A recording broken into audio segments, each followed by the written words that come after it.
Hello बच्चों, क्या हाल चाल। उम्मीद है आप बेहतर होंगे और आप लोगों के हाई स्कूल के एग्जाम हो चुके हैं और अब आप लोगों ने लगभग 1 महीने का रेस्ट भी कर लिया है। तो अब हम लोग स्टार्ट करते हैं अपने फर्स्ट ईयर की जर्नी को, 11वीं की जर्नी को, 11वीं की जर्नी को।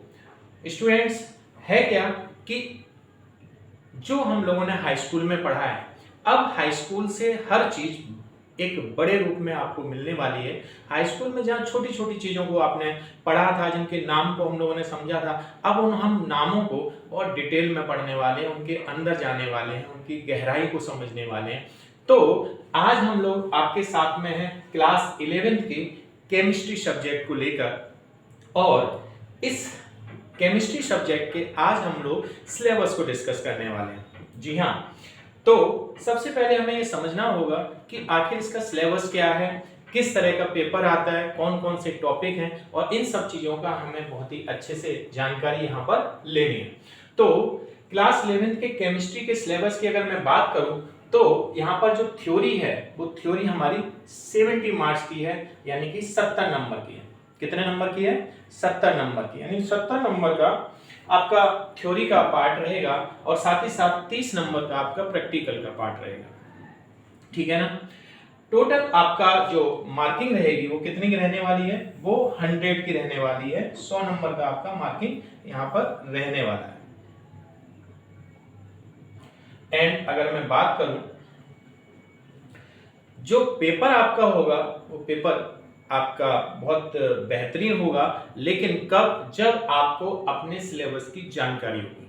तो चलिए हम लोग देखते हैं कि थ्योरी जो 70 नंबर का थ्योरी पार्ट आएगा, उस थ्योरी पार्ट में हमारे साथ में क्या क्या होगा। तो चलिए देखते हैं। थ्योरी सिलेबस जो है वो हम उस पे बात करने वाले हैं, उसके चैप्टर्स पे बात करने वाले हैं, उसकी हम यूनिट्स पे बात करने वाले हैं कि कौन कौन सी यूनिट्स हैं जो कि हमें यहाँ पे पढ़नी है केमिस्ट्री के सिलेबस में।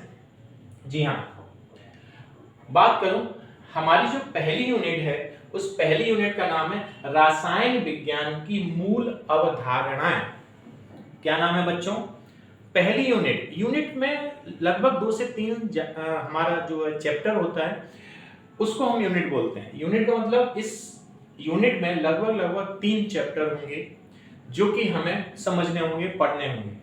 तो हमारी पहली यूनिट है जिसका नाम है रासायन विज्ञान की मूल अवधारणा। हम लोग रासायन विज्ञान जो हमारा ये सब्जेक्ट है जिसको हम लोग पढ़ने वाले हैं, जिसको हम लोग इंग्लिश में केमिस्ट्री बोलते हैं, इस केमिस्ट्री सब्जेक्ट का पहला जो यूनिट है, उस यूनिट में हम लोग इसकी मूल अवधारणाओं को समझने वाले हैं। मूल अवधारणाओं से मतलब मेरा ये है कि केमिस्ट्री शब्द की उत्पत्ति कहां से हुई, ये अलग सब्जेक्ट कब हुआ, कैसे हुआ, और बेसिक चीजें जैसे कि द्रव्य क्या होता है, ठोस क्या होता है, द्रव क्या होता है, गैस क्या होता है, ठीक है ना, और इनके कॉम्बिनेशन एंड इनकी प्रॉपर्टीज के बारे में हम लोग इस यूनिट में बहुत डिटेल में जानने वाले हैं, समझने वाले हैं। क्लियर? तो ये हमारी पहला यूनिट है। क्या नाम है इसका? रासायन विज्ञान की मूल अवधारणा। जी हाँ, आगे बात करूं सेकेंड यूनिट की, यूनिट नंबर 2 जो है वो है हमारा परमाणु की संरचना। क्या है? परमाणु की संरचना। इसमें हम क्या करने वाले हैं? इसमें हम जानने वाले हैं परमाणु के बारे में। परमाणु के बारे में अगर हम जानने की बात करें तो इसमें हम जानेंगे कि परमाणु के मूल कण कौन कौन से होते हैं, इसके अलावा नाभिक क्या होता है, इसके अलावा हम जानेंगे कोश क्या होता है, उपकोश क्या होता है, ठीक है, परमाणु की संरचना कैसी होती है, इसके अलावा जो कक्षक हैं, क्वांटम संख्याएं हैं, उनको हम जानने वाले हैं। परमाणु हमारा इलेक्ट्रॉन प्रोटॉन से मिलके बना होता है, न्यूट्रॉन भी इसमें शामिल होता है। इलेक्ट्रॉन किस तरह से चक्कर लगाते हैं, आप देखेंगे यहाँ पर जो इलेक्ट्रॉन है वो क्या कर रहे हैं? चक्कर लगा रहे हैं। तो ये जो चक्कर लगाने का जो प्रोसेस होता है वो कैसे होता है, पहली कक्षा में कितने इलेक्ट्रॉन चक्कर लगाते हैं, दूसरी में कितने होते हैं, तीसरी में कितने होते हैं, ये सब चीजें हम लोग यूनिट नंबर 2 में जानने वाले हैं। ठीक है ना। पहली कक्षा का नाम क्या है, दूसरी कक्षा का नाम क्या है, ठीक है ना। तो ये बॉन्डिंग और इन सब चीजों के बारे में हम लोग परमाणु की जो संरचना है, बेसिक जानकारी किसकी? परमाणु की, उसको हम लोग इस यूनिट में समझने वाले हैं। क्लियर हुआ बच्चों? चलो तो बात करते हैं हम लोग तीसरी यूनिट की, और तीसरी यूनिट है हमारी तत्वों का वर्गीकरण। क्या है? तत्वों का वर्गीकरण एवं आवर्तता। यहाँ पर हम तत्वों की बात करने वाले हैं, लेकिन तत्वों में भी किसकी बात करने वाले हैं, हम उन तत्वों के वर्गीकरण की बात करने वाले हैं कि उनका वर्गीकरण कैसे किया गया है। पहले कॉलम में कौन है, दूसरे में कौन है, तीसरे में कौन है, 7th में कौन है, 8th में कौन है, ठीक है। निष्क्रिय गैसें क्या होती हैं, ठीक है ना। कौन परमाणु हमारा बहुत ज्यादा धातु प्रॉपर्टी रखता है, कौन अधातु की प्रॉपर्टी रखता है, गुण रखता है। इन सब चीजों के बारे में हम लोग यूनिट नंबर 3 पे बात करने वाले हैं। ओके, ठीक, आगे बात करते हैं। यूनिट नंबर 4 है हमारी रासायनिक बंधन एवं आणविक संरचना। क्या, आणविक संरचना। किसके बारे में बात करने वाले हैं हम लोग बात करने वाले हैं आणविक संरचना के बारे में, ठीक है।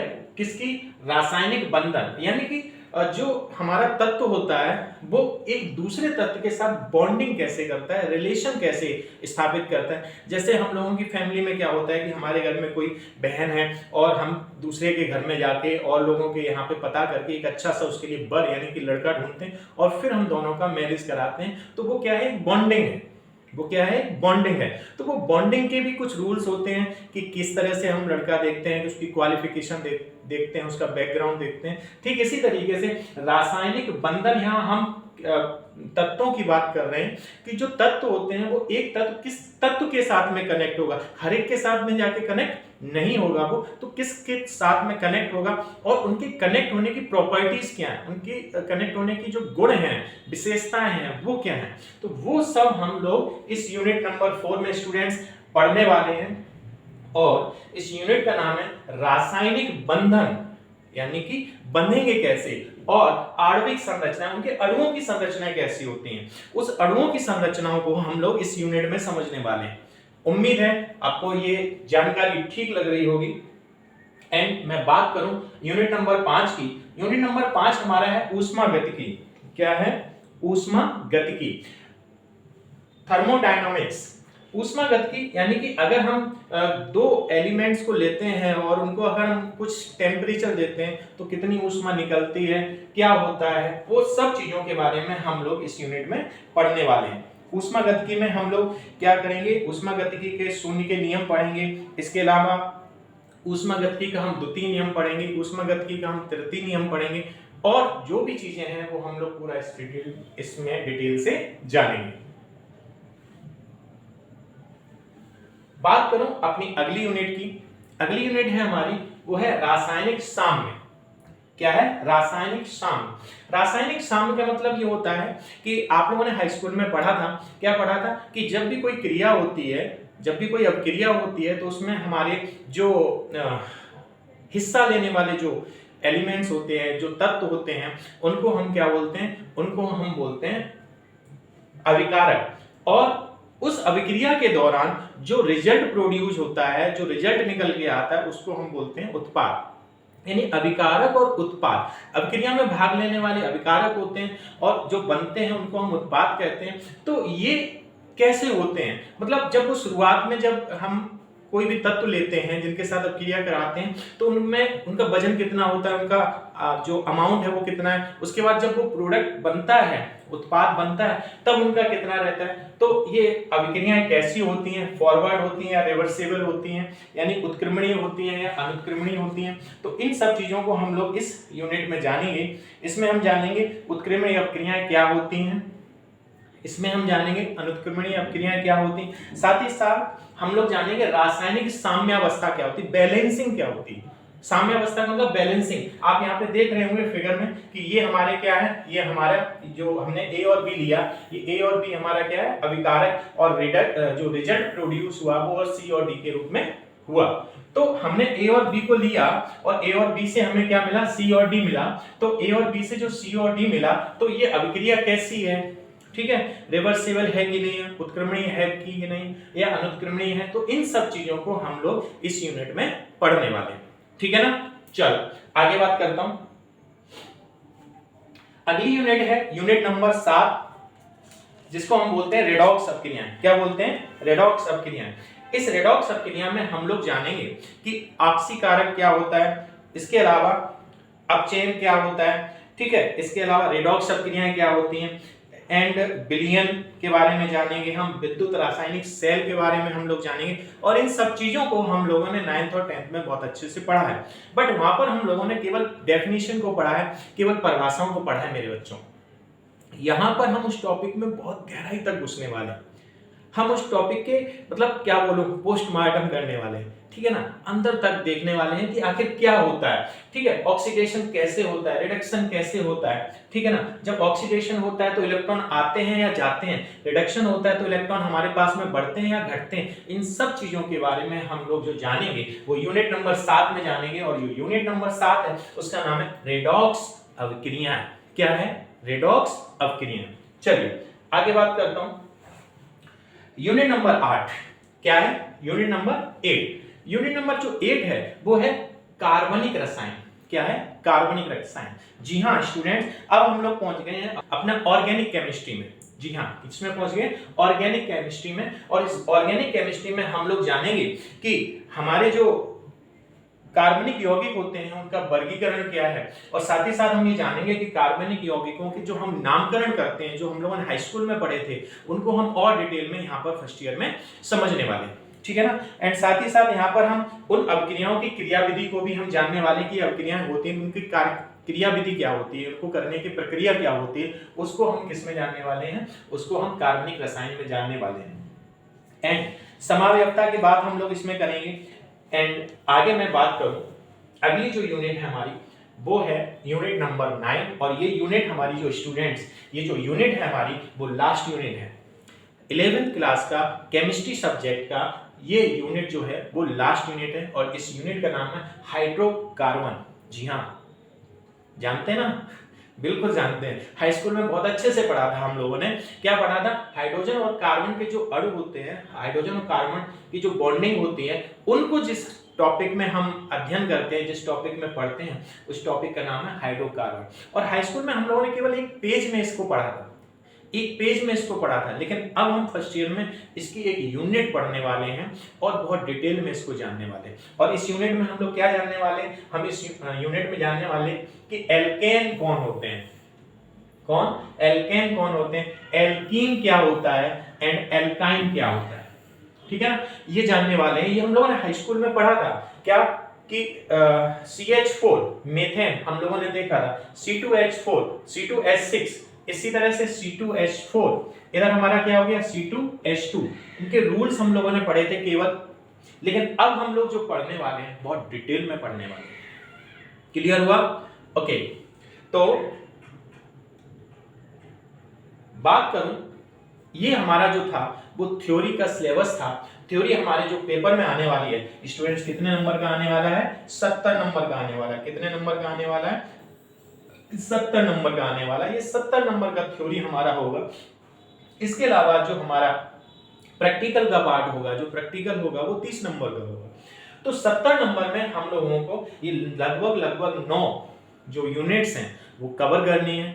और आप देखेंगे कि इस चैनल पर मेरे माध्यम से आपको केमिस्ट्री बहुत इजी वे में मिलने वाली है, कि ऐसे वे में मिलने वाली है कि आप भी बोलेंगे कि सर ऐसी केमिस्ट्री होती है, मेरे को तो पता ही नहीं था। अरे सर हलवा है, हलवा है ना।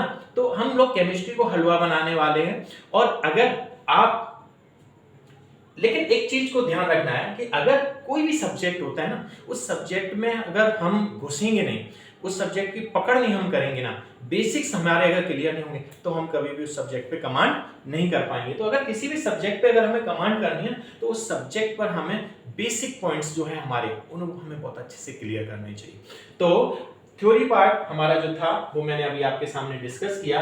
पहली यूनिट रासायनिक विज्ञान की मूल अवधारणा, परमाणु की संरचना, तत्वों का वर्गीकरण और आवर्तता। चौथी यूनिट थी हमारी रासायनिक बंधन एवं आणविक संरचना। और पांचवी यूनिट थी हमारी ऊष्मागतिकी। छठी यूनिट थी हमारी रासायनिक साम्य। सातवीं यूनिट थी रेडॉक्स अवक्रियाएं।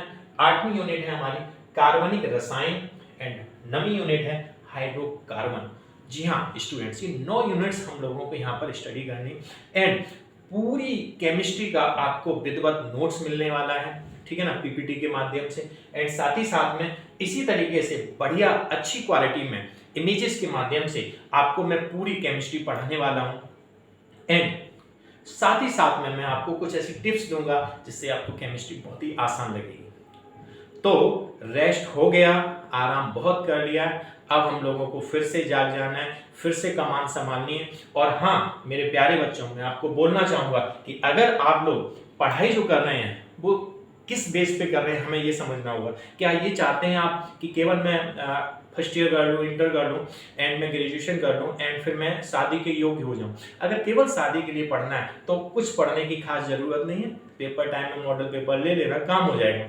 लेकिन अगर आप नीट की तैयारी करना चाहते हैं, अगर आप IIT जी की तैयारी करना चाहते हैं, अगर आप नीट चाहते हैं कि नीट में क्रैक करूं, है ना, या आप जी को कवर करना चाहते हैं, IIT जी को क्रैक करना चाहते हैं, या आप नीट को क्रैक करना चाहते हैं, तो ऐसी सिचुएशन में मेरे बच्चों आपको फर्स्ट ईयर से ही मेहनत करनी पड़ेगी। फर्स्ट ईयर को रेस्ट ईयर नहीं समझना है। बहुत से बच्चे एक डायलॉग बोलते हैं, first year is a rest year, ठीक है ना। तो फर्स्ट ईयर को रेस्ट ईयर नहीं समझना है, हमें फर्स्ट ईयर पर ही कमांड करनी है। और जो बच्चा फर्स्ट ईयर को वैल्यू नहीं देता है, जो बच्चा फर्स्ट ईयर के पॉइंट्स को नहीं स्टडी करता है, समझता है, तो जब वो 12th में पहुंचता है तो आधी अधूरी जानकारी में उसका 12th भी खराब हो जाता है। तो अगर हमें 12th बहुत अच्छा करना है तो हमें फर्स्ट ईयर से ही कमांड संभालनी होगी। और अगर हमें जी क्रैक करना है, हमें नीट क्रैक करना है, तो जी और नीट को क्रैक करना है तो फर्स्ट ईयर से, आज से हमें जो है बहुत ही एक मिशन के रूप में मेहनत करना स्टार्ट करना है। और मैं आपको वादा कर रहा हूं कि मैं आपको हल्का फुल्का नहीं पढ़ाऊंगा, मैं आपको डीप नॉलेज दूंगा, एक एक पॉइंट्स में आपका यहाँ पे क्लियर करके चलूंगा। और केमिस्ट्री को हम लोग बहुत अच्छे लेवल पे क्लियर करेंगे, सही है ना। तो अब हम लोग अपने टॉपिक पे आते हैं जो हमारी पहली यूनिट है, और उस यूनिट का नाम है रासायनिक विज्ञान की मूल अवधारणाएं। इस पॉइंट पर अब हम लोग बात करने वाले हैं, ठीक है ना। तो यहां पर हम लोगों ने अपने सिलेबस को डिस्कस किया। तो आज के लिए इतना ही, मिलते हैं अगले लेक्चर में, और उस लेक्चर में हम लोग बात करेंगे अपनी पहली यूनिट रासायनिक विज्ञान की मूल अवधारणा।